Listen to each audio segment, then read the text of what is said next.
এই মেয়েটির ও স্বামী ভাই, মেয়েটিকে বাড়ি থেকে বের করে দেয়, ভাই কেননা মেয়েটাকে মেয়েটি বার তার করে দিয়ে মাথায় বাড়ি নকল থেকে চুল কি? লাগিয়ে রেখেছিল।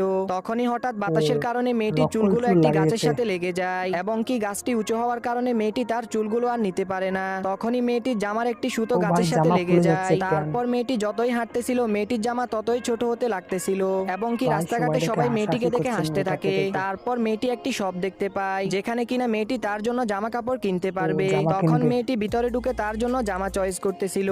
তখনই এই পুতুলটি মেয়েটির ব্যাগ থেকে টাকার ব্যাগটি নিয়ে ও নেয়। ভাই, তো টাকা যাই চলে হোক, গেল। তারপর এই মেয়েটি মনে করিয়ে দেয় যে এই জামাটির দাম $100। তখন মেয়েটি টাকা দিতে গেলে মেয়েটির সাথে কি হয় সেটি দেখার আগে টাকা নেই। বাবার পকেটে যদি শুধুমাত্র 10 টাকাও থাকে, চাওয়ার সঙ্গে সঙ্গে সেটি আমাদেরকে দিয়ে দেয়। সেই বাবাকে মন থেকে ভালোবাসলে ভিডিওতে একটি লাইক দিয়ে চ্যানেলটিকে সাবস্ক্রাইব করে দাও এবং পারলে বাবার জন্য কমেন্টে ইমোজিটা দিয়ে যাও। তারপর মেয়েটির কাছে টাকা না থাকার কারণে মেয়েটিকে ধাক্কা দিয়ে সব থেকে বের করে দেয় এবং মেয়েটি বাইরে দাঁড়িয়ে দাঁড়িয়ে মানে এটা কান্না করতে কান্না থাকে। করতেছে ভাই। তখনই উপর থেকে এই মহিলাটি পানি ঢাললে মেয়েটি